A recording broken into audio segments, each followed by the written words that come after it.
Is April 30th, 2023.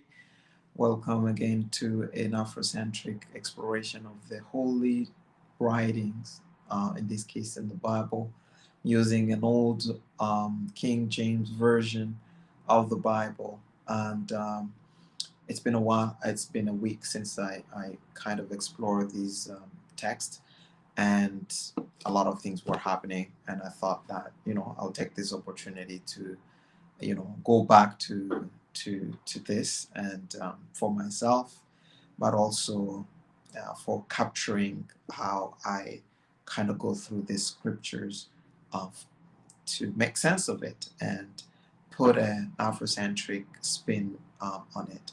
Chapter 30 of Genesis, the one that I will consider today, and it's an interesting one. It has pretty much two parts. Um, I think the parts that are very important and interesting is one part is the constitution of the children of Jacob, and in total in this chapter um, we had in the previous chapter we had four that came from Leah, and now we have a number of other children that come from Jacob, and to make 11 up to Joseph, which is 11. Benjamin will come later on, and as I said before, remember these names because they will constitute the 12 pillars, the 12 tribes of Israel. And so this part is really about the children of Jacob, but in broadly speaking, or modern term, will be the 12 tribes of Israel. Then the second part is about when Jacob requests his independence from Laban, who is his uncle, the brother to his mother, right? Those are the two parts. But in these two parts, there are a couple of things that happen in terms of just the way all the children from um, Jacob came about.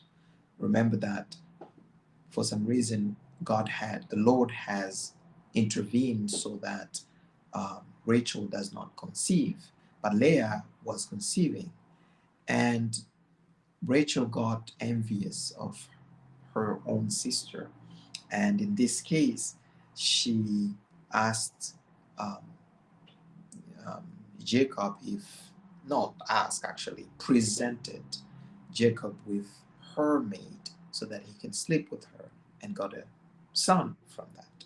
That son is the son of Bilhah, is the maid. She got two sons. The first one, that was Dan, and then after that got Naphtali. I remember this name, Naphtali. There was a president somewhere, it was Naphtali Bennett, um, I believe that's the name.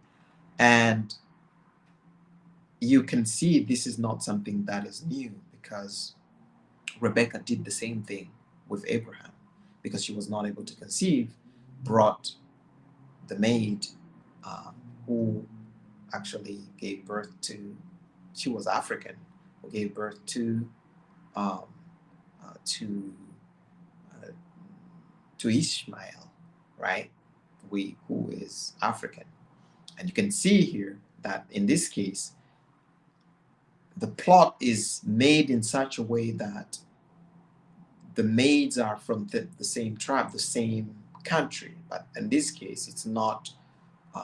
It's the family of Isaac, Abraham, and Jacob now that is providing these maids, who are now identifying with the Abrahamic tribe, so to speak, if we can use those terms, and it's not outside of the Abrahamic tribe, where it was the case with Hagar, who was the Egyptian, the African black queen that gave birth to Ishmael. Or if we change a few things there, you can see that it opens up a whole other avenue or a whole other understanding of what it should be.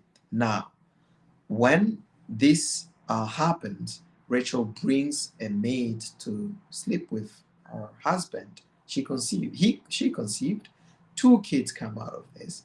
And Leah sees that she's not conceiving anymore, sees that, oh, she's conceiving, brings also her maid to sleep with her husband, I mean, with Jacob. Jacob sleeps with them and get two other kids. Now, then from Leah, you have not only the four that she has given birth to, she has two more. And now from Rachel, you have two that came from their maids, right? This practice where, I mean, I don't know how many women will turn down that offer, especially if they were good looking and, they were submissive to their mistress that brought them to the fold. And he didn't have to deal with everything else. They were considered as his wife's kids or children.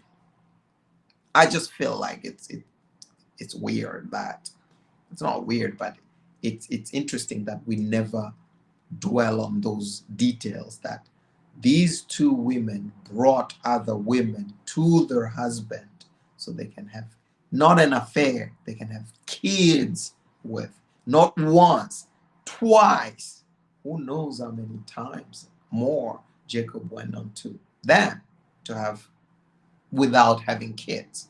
So it shows that,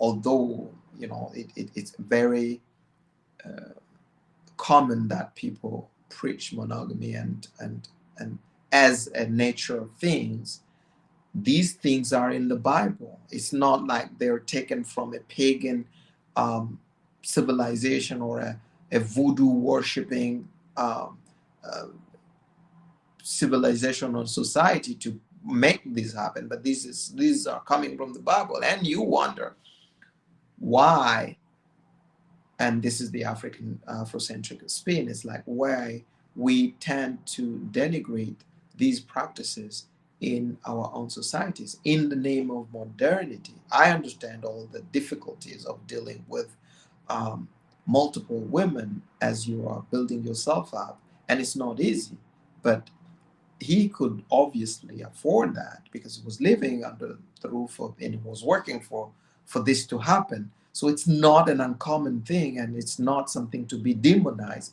for whatever reason, or for whatever reason we feel like we can hold now the moral high ground in this matter, and preaching that it should be just a monogamous or a situation whereby these are not things that happen. It happens, and it was common. So we saw this from the patriarch that it happened.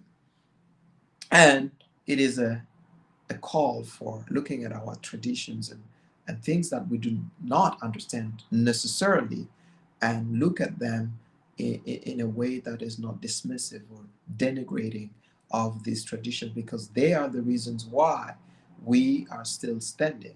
And we don't know why we didn't, because everything was ready or conspired for us not being uh, viable descendants uh, of Africa or melanated people. But this happened. So that's one thing. And the other thing is just the jealousy, or we talk about brother sibling rivalry, and we usually think of this just as male, where you see Jacob and Samuel or Esau, and you see Abel and Cain. And as we mentioned, so far these siblings rivalry happened only between male figures, and this is the first time you see a sibling rivalry that happens between women. And this is not because of certain purpose, but because of men. And it places the importance of the man in the society as really the goal, the catch for a society where uh, competing interests have to coexist. And in this case, these women, the competing interests were towards Jacob, who was now the husband. Now, note that in verse 14, Reuben went and got some mandrakes, and Leah had it as the mother of Reuben. Reuben is the first son of Leah from Jacob.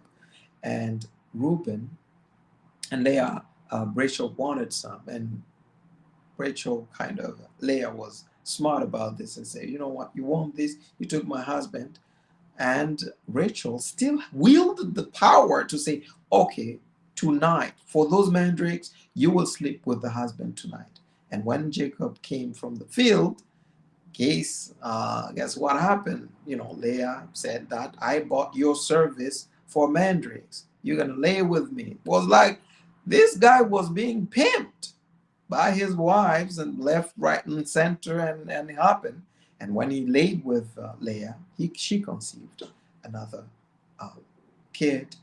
And what I didn't understand is like why in verse 17 it says, "And God hearkened unto Leah, and she conceived, and bare Jacob the fifth son." That was from her. That's the fifth son, but technically it is he already had two more, which is six. Now this is the seventh.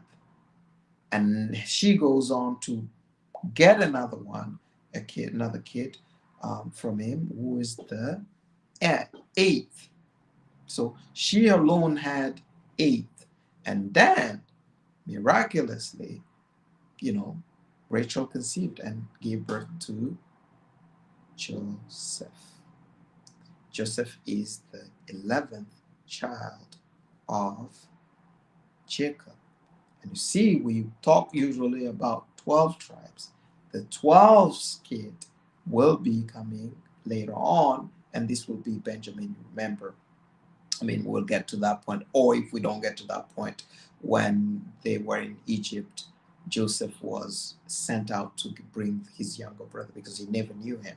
But this is really the gist of it, and a lot to learn from it. Necessarily the traditions that we do not understand, and we are quick to blame or condemn.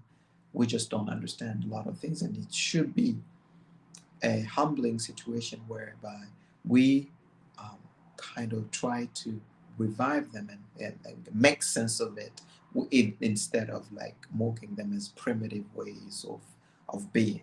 The second part is Jacob deals with Laban, but Jacob asks for his independence from Laban.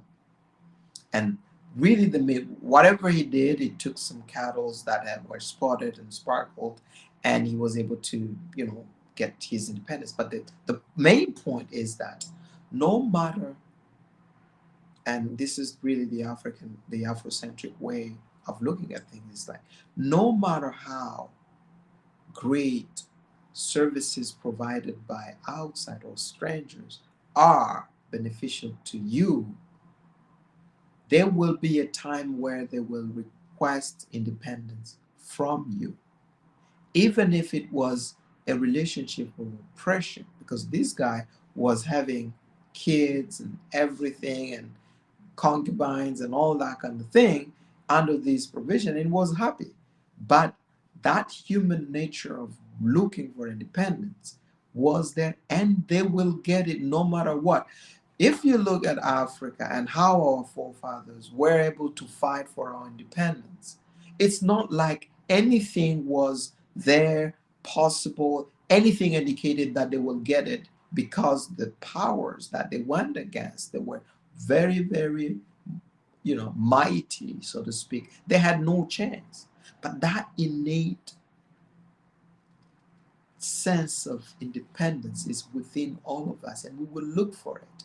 And if you feel like you are still, under the yoke of someone, it is a call that perhaps it is important and useful to see ways to get out of that yoke, because you cannot, no matter how, successful you look, if it's still under someone's supervision, it is not yours, and you want your own thing.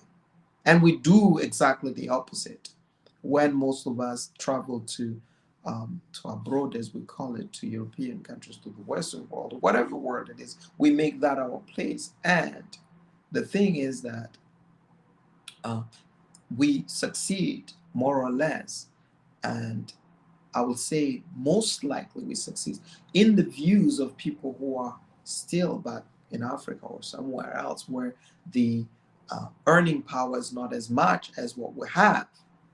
And in their eyes, it's success, but it's not success. It's not success for many reasons. The first reason is that, it's not easy to make a decent living in these countries and to, I think, command a high paying job or command a highly generative company or business. It's not an easy thing. Everybody can say they're business people, but it's not an easy thing.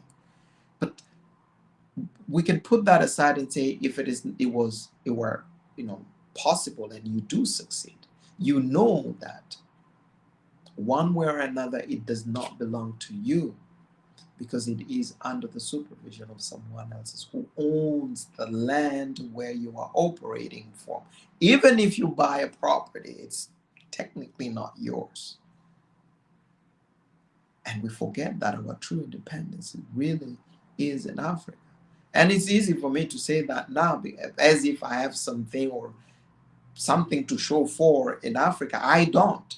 I am just going through these scriptures and I realize that, these are the very things that the Bible has been, or all these scriptures have been teaching us. No wonder some of these people will die in their line, the lands. You hear all these wars in the Middle East and all that kind of thing. It's not like I'm promoting it, but these people would rather die than cede their territorial integrity. And those are the two things that I think are very important for us personally and as a society to reflect on, so that we can have true independence. And of course, Jacob tricks him and has cattle that were stronger instead of the one that were, and this feeble one gave it to Laban, and it happens. So we should open our eyes, all of it, so that we can see this through and make a better future for those who come after us.